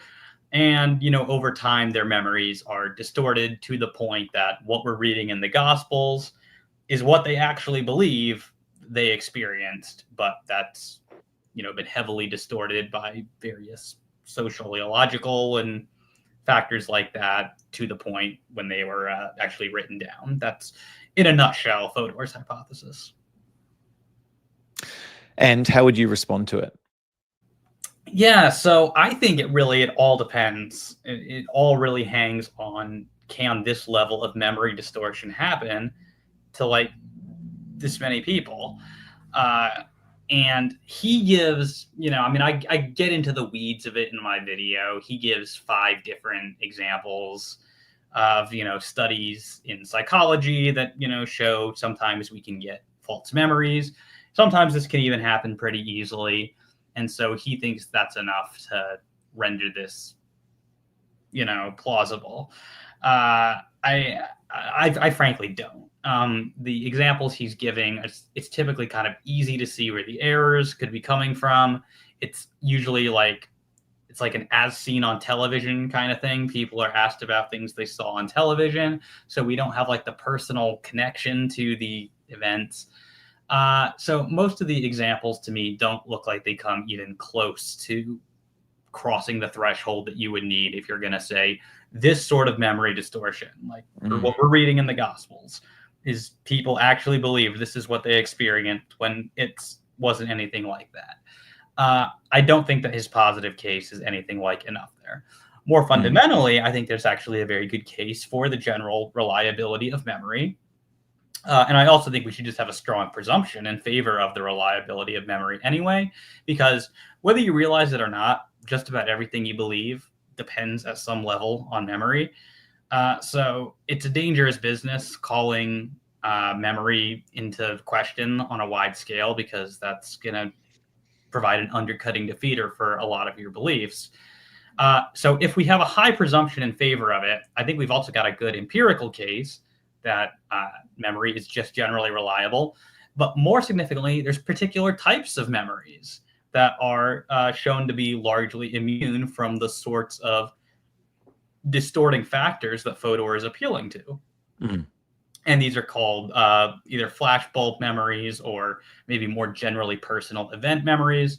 A lot of literature on this, but these sorts of memories demonstrate resilience to the sorts of distortion that Fodor is typically appealing to. The resurrection of Jesus, the resurrection appearances, it's almost certain that they would have been classed under one of these two types of memories. And so that being the case, it's a particularly implausible thesis he's putting forward, because the sorts of distortions he wants to appeal to are typically not that applicable to the types of memories that we're talking about here. One further point I raised in the video is that there's also certain things in some of the accounts that present some unique difficulties for his thesis, particularly the appearance of Thomas. It seems like he can either say this was a hallucination that Thomas had, or there's a distortion in John's memory here. But you've got problems either way, because Thomas is specifically said to be skeptical. That means a hallucination is not a particularly likely explanation, because there's no expectation going on here. There's no reason to think Thomas is in the frame of mind for a grief hallucination. So that's not likely. But it also creates problems for saying this is the result of memory distortion, because the evidence on memory distortion indicates that distorted memories have to at least be broadly consistent with the original experience. But if Thomas isn't originally skeptical, then sorry, the account in John, it's just straightforwardly not at all consistent with that. So no matter which way you go, you're going to have a problem with the story of Thomas. And it's kind of telling that when Fodor specifically addresses that, he just says, well, this probably just didn't happen at all, and that's probably later apologetic. The problem is, he said earlier in the chapter, well, I don't have to depend on later apologetic accretions to make my case. So it's kind of a which is it in that situation. So that's just another, I call it the doubting Thomas dilemma. It's a further issue I would raise. But obviously the bulk of the response is that I don't think his case for memory distortion is anything like adequate. And there's a substantial amount of evidence that memory is actually pretty reliable.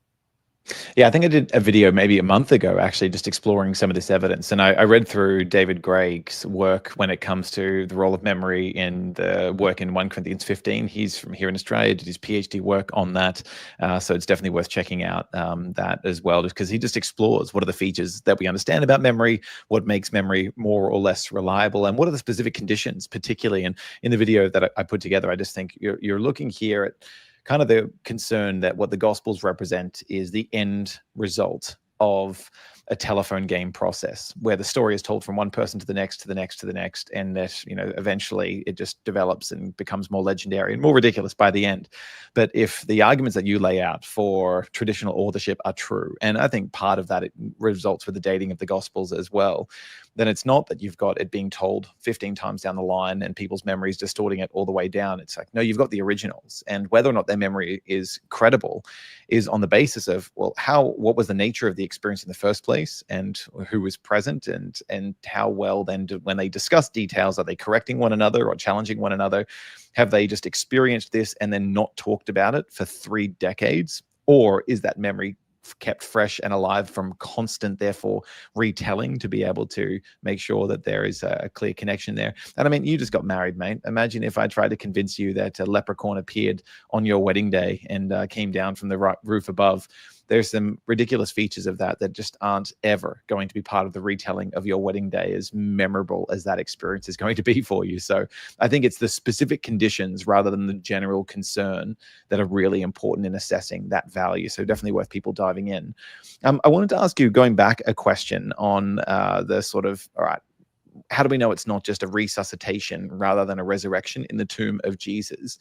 Do you put any weight on the Shroud of Turin as being part of the evidential basis for assessing this? Because if the Shroud were to be genuine, if it is a legitimate artifact as the burial cloth of Jesus, then the image on the shroud would seem to create a question mark over just a naturalistic resuscitation rather than some very strange event that has imprinted that. I'm curious on your takes. We've never talked about this before.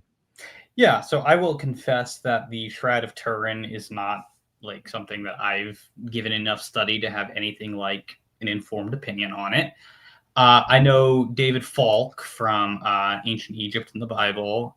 He did a brief series of videos on this maybe a year or two ago, and he raised some concerns that seemed, fairly weighty to me at any rate. I think one in particular was that you don't have sort of like the warping on the image that you should have if it was like really wrapped around someone. So I don't have like a lot of familiarity with it. I'm sure there's a rebuttal to that somewhere. So where I'm at with it is I lean against authenticity on it, but I also kind of know I'm not knowledgeable enough to have a really firm opinion on it. Oh, I appreciate that. Yeah, it's such an intriguing one, isn't it? Well, we've got some great questions that people have sent in. Might kick things off. Actually, I'll open this up. So this one's from a friend of the channel, the Fallen Ape Theist. This is Richard Suttles. He's a friendly town atheist who all of us know and love dearly. He's actually going to come on the channel next week for a live stream between the two of us to kind of discuss back and forth how to have better conversations between Christians and atheists and questions that one another might like to hear us answer from the other side. But he says, one of my challenges with current apologetics is an assumption that the entirety of Christianity depends on 12 specific guys. So think the testimony of the apostles when it comes to the resurrection of Jesus. And that doesn't seem necessary and not really backed by history. I think this could be maybe then, thanks heaps for the super chat, by the way, mate, super generous. I appreciate that. But that's the background maybe for this question. Do you need the actual disciples arguing the case? There isn't much direct info about them. Specifically, could it be that just a sufficient number of followers spread the word? What's your reaction to those couple of comments? Richard, you're giving us too much credit. It's only 11. It's only 11 guys. Remember, Judas wasn't one of them. So stop undercutting your own. Unless he's counting Matthias, who had been an eyewitness from the beginning as well. Or Paul. It could be Paul. So actually towards the end of my video, did the apostles really die as martyrs? I take on I think somewhat similar concern to what Richard is raising here from Dale Allison, which is, maybe we don't actually know that much about the apostles. Did we actually know that they were out there preaching? I think we actually have better evidence than a lot of people let on. I admit, like, we don't know that much about Simon the Zealot or Bartholomew. But beyond then, we do actually have information about the other apostles. And some of it's a little outside of my comfort zone for the dating, but some of it is not as well. We have, I think, some interesting fragments from Papias and stuff that tell us that a significant number of the apostles are remaining active. So I think fundamentally, Richard, we probably just have a disagreement on what we take the quality of the evidence for the sort of activity of the apostles in the early church to be. I think we have reasonably good evidence that at least seven of the 11 are active. And if you give some credence to some of the later sources, I would bump that number up to 9. Mm. Yeah, I actually have a video that I put together a few months back called Who Were the Apostles and What Did They Do?, where I wander through all of those different sources and give them. So if you're interested in checking that out, I always get smashed when I do videos like that are a little bit critical about later and dubious sources by particularly our Orthodox brothers and sisters who have a much higher value on tradition than what I would necessarily feel is warranted in terms of the reconstruction of history. But it could be useful, at least for checking out and finding sort of interesting details about what is claimed that they did. And so we kind of wander through the timeline of different sources as what you can take as more or less credible on that. But what about this point that he says, does Christianity rest on the testimony of the 12, or is it broader than just that? I guess it depends on what exactly you're asking there. So we're talking about the case for the resurrection. I mean, it's a little bit broader than that because I'm putting some of it on Mark and Luke. Of course, I think that their testimony ultimately is deriving in the case of Mark from Peter and in the case of Luke just from unnamed eyewitnesses. because of my particular synoptic theory. I think at least one of them is Matthew, but that's a technical conversation for another time. So, I mean, in that sense, it could be broader. I'm not completely sure what he means when he's saying, if you think Christianity depends on that. I would say the case for the resurrection does. And so maybe to that extent, like my case for Christianity does. But pieces of evidence certainly come from the broader community as well, in that we do have James, the brother of Jesus, who is a significant early convert and becomes the leader of the church in Jerusalem, and his testimonies in the New Testament in terms of how he refers to Jesus. You've got the women whose testimony makes a part of the gospel literature, so these forgotten disciples of Jesus that play an incredibly significant role in his ministry and then in the testimony about his resurrection. Well, but then and even in my case for the credibility of the Gospels, I mean, I'm appealing a bit later than that, right, to people like Papias and Polycarp and Irenaeus and Clement of Alexandria and people like that. So even after the apostolic era, I think there's important evidence to be found in the patristics as well. Absolutely. Well, let's jump to this next one. This is maybe somewhat related. Is there going to be a discussion of any source outside the Bible to back up claims of the resurrection? This does not include an unidentified apologist that you spoke to on Facebook. So when it comes to resurrection conversations, what part do we need external witnesses to the gospel authors themselves, people outside of the New Testament, even outside of the Christian community, in order to make the case? Is it necessary? Does it strengthen it? What's your take? I mean, there are points at which I will. So, like, for example, my case for the traditional authorship of the Gospels rests heavily on the patristics. My case for the martyrdom and persecution of early Christians, to some extent, I depend on writers like Tacitus and Suetonius, who are certainly not Christians. But if we're talking about actual, like, sources for the event of the resurrection, then, our best sources are in the Bible. I don't understand what the problem is here, right? It's not like I'm saying that, it's not like I'm appealing to the Bible as the inspired, inerrant word of God as evidence, for everything it's saying being true. I'm just appealing to these as if we want to include Paul, 5 different historical sources, which, yes, happen to be included in the Bible, but it's not like a historical source gets invalidated because it's included in the Bible. Like, if the writings of Josephus or Tacitus got included in the Bible, it wouldn't be like, well, now we can't appeal to them anymore. So I don't understand the demand that I have to appeal to a source outside of the Bible once I've made clear in the way in which I'm appealing to the Bible, which is not as the inspired, inerrant word of God, but just as a collection of ancient historical documents. Yeah. Do you put much stock? Have you seen the work by Tom Schmidt on the Josephus historical validity of the Testimonium Flavianum? So he's recently argued that he considers it to be genuine in its entirety based on a whole range of factors in his research. Do you think if that were considered to be a genuine testimony, that you would add that to the external sort of weight of evidence when considering the resurrection? So I recently got Schmidt's book. I have not been able to read through it yet, so I can't consider the weight of his case. I personally lean towards the view that the sort of testimonium is a partial interpolation, but obviously willing to have my mind changed on that. Yeah. But let's say that in its entirety, the testimonium is authentic. I think that's interesting. I do have concerns about how much evidential weight sort of the external attributions that are like commonly appealed to in the context of Jesus mythicism actually carry.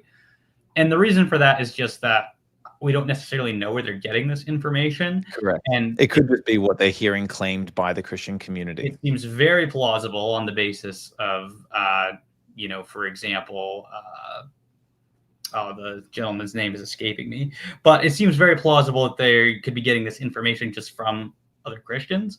And so it's not clear how independent it is from the Christian tradition. So, I mean, I would say that'd be very interesting if the testimonium is original. How much more it really adds to the case, I feel like it'd be pretty marginal. Yeah. Well, let me come back to Richard. Another question. This is in response to your zombie apocalypse answer. If half a dozen resurrections aren't too notable an event for David, then should we be too concerned with the yes or no to Jesus's?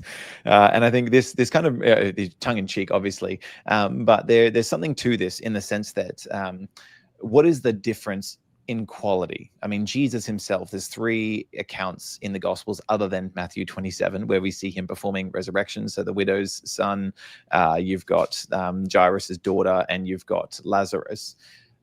And then you've got Jesus's resurrection from the dead. How is his different? What is the significance of his resurrection compared to others? Just speak a little bit, maybe this resuscitation versus resurrection. How do we know that that's what happened with Jesus rather than just a resuscitation, he died again? Like, what's your response to that?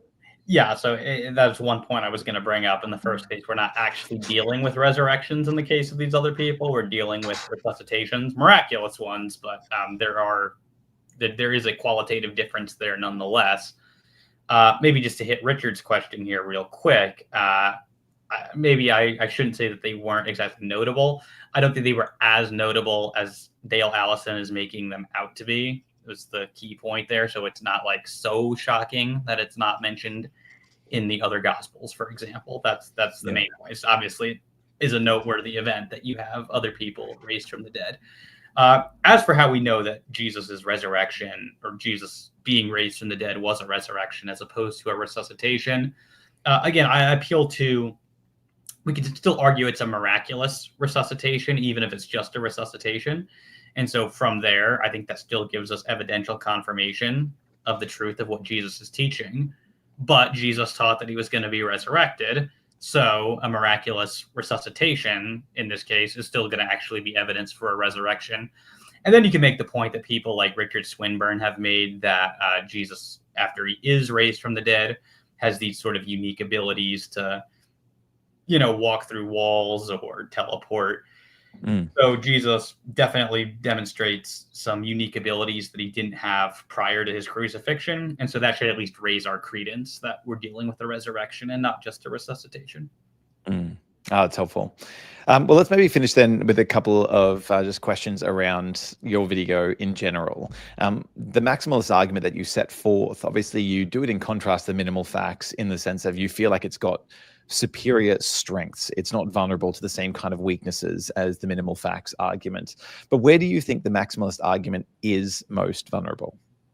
Well, certainly the most controversial point is going to be in defending the second premise that the Gospels present a credible, or that the testimony to the resurrection is credible.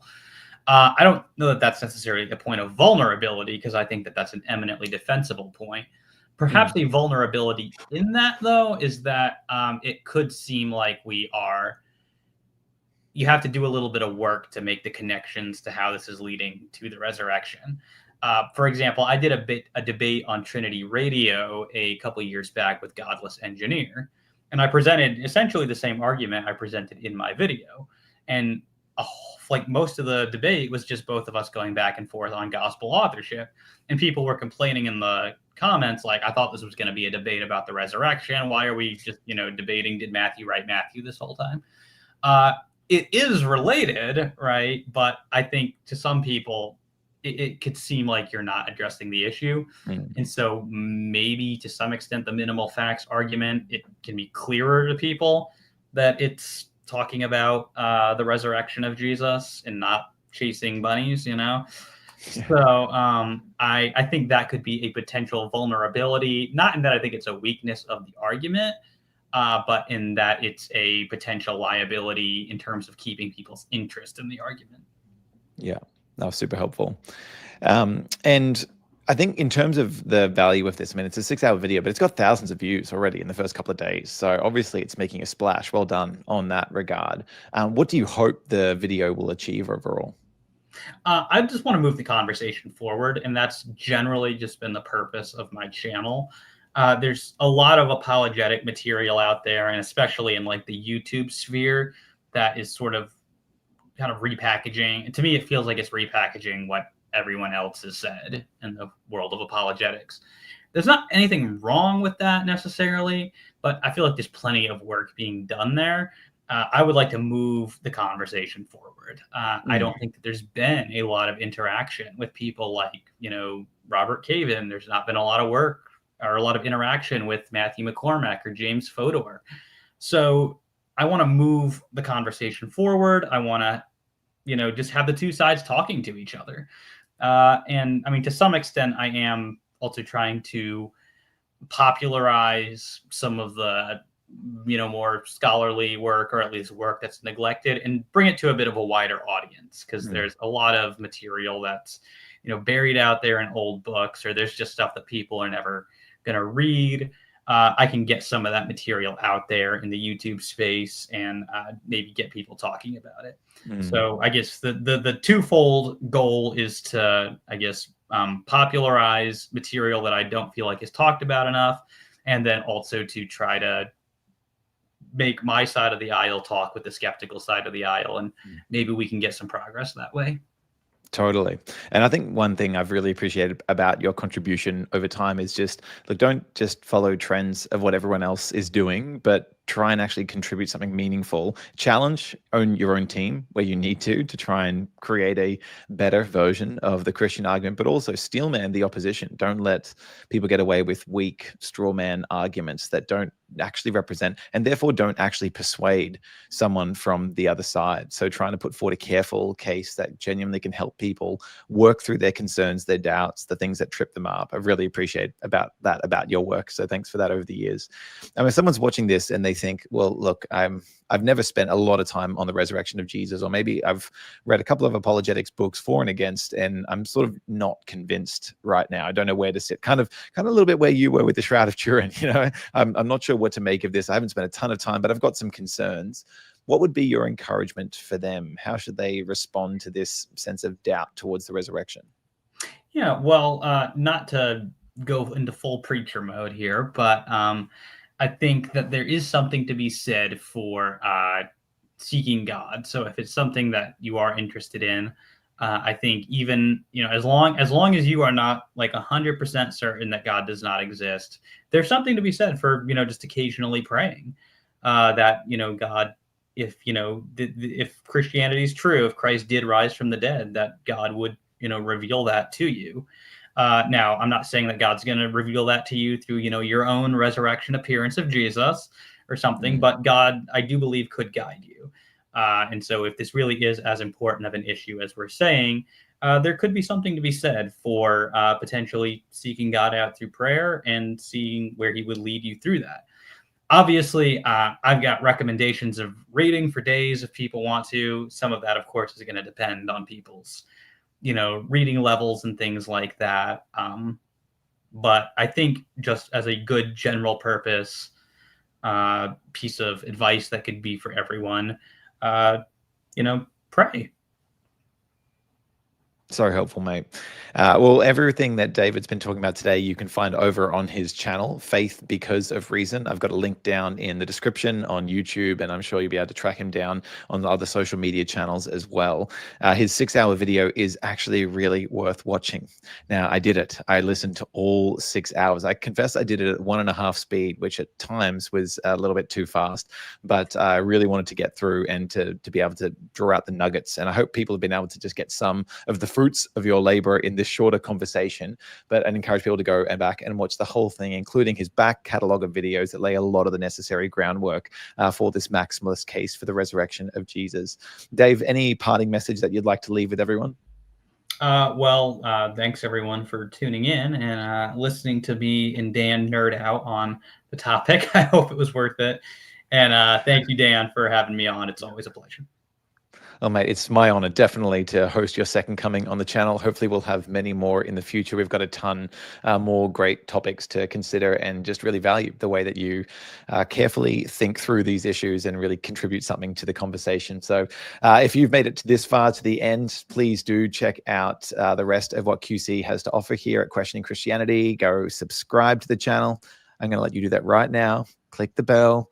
And make sure you like this video and share it with anyone that you think would be helpful. We've got a ton of infographics over on our other social media channels on Instagram and on Facebook. If you want to go and check out how we spell out the arguments from our videos there are hundreds of videos to check out on this channel, really trying to help you connect the Christian story to life's deepest questions. So thanks so much for watching. And until next time, truth invites questioning. We'll see you later.